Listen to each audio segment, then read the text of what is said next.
Hello, I'm Richard Vobes, the Bald Explorer, and I'm out on another walk. And this time I'm looking for Greatham Church.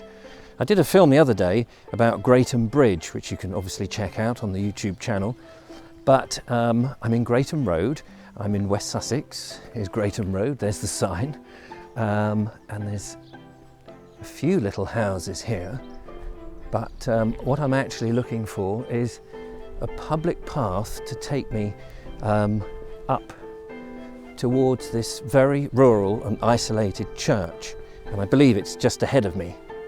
I'm just between Storrington, Pulborough and Amberley on what I think you might describe as sort of agricultural rural farmland, but was once very marshy back in the, I suppose, the Bronze Age, the Iron Age, the Saxons and the Romans, of course, but very important for grazing of animals and various bits of agriculture.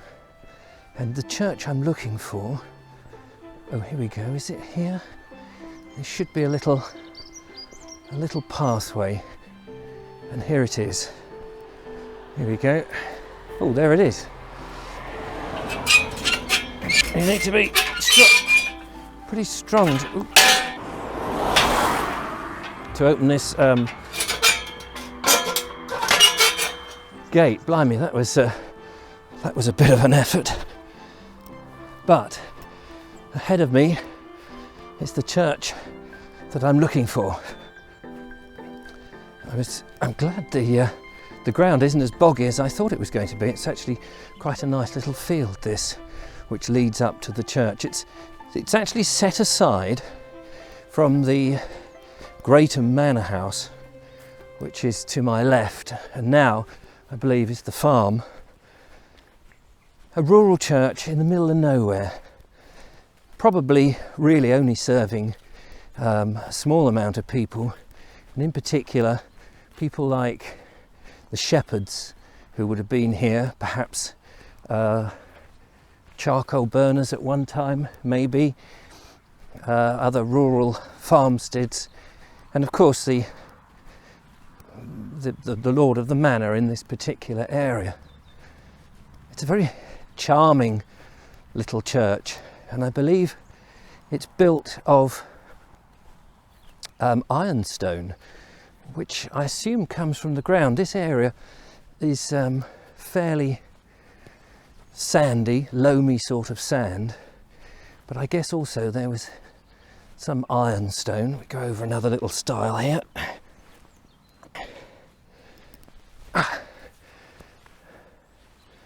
And here it is. Very, very, very quiet, very lovely. You can see up there the spire is, it's actually, there's a bell tower, a little bell cot, and then the spire, slate hung in front. I gather that the roof is probably the only thing that's modern. The rest of it is pretty much unrestored, as natural as when it was built. A couple of alterations that we'll go and have a look at. I think the porch is probably not as new as it probably looks, because the south porches tended to be something that was put up much later on. We've got these charming lancet windows here on the west wall. We'll come round. Beautiful stonework, very charming. Here would have been the north door. You can see it's actually still got much of the frame left on it. And as I come around here, you really get to see this ironstone here. Look at that. You can see rusting away. Charming little graveyard in front of us, which is absolutely lovely. You can't imagine very many people are buried here. And then we look at the west end, we'll see that it's got these two 13th century English style lancet windows, and it did at one time, from what I read, have a window at the end, you know, sort of a larger arch window. But that was blocked up, don't know why. But tiny little lancet windows in there with what one can see is stained glass. Very, very charming. Let's see if it's open and see if we can get inside.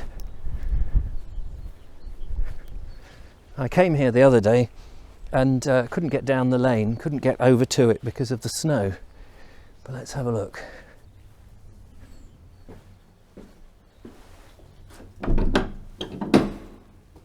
And yes, it is open. Tiny one-room church. So chancel and nave basically combined, and it still clearly has services. And up there you can see the lovely stained glass windows, more on the other side here.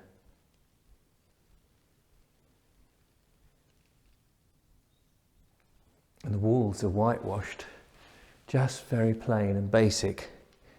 I don't know whether that would have been actually how it was originally. It was probably murals and things painted on it.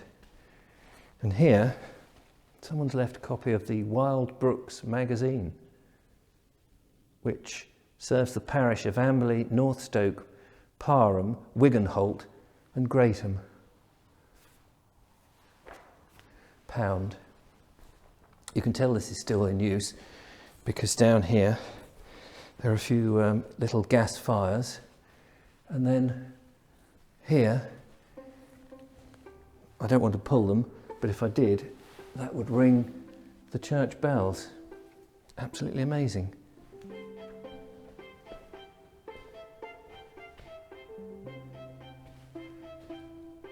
Fantastic beams going across. They look pretty old, but I think they're not as old as the original church. Let's come back outside.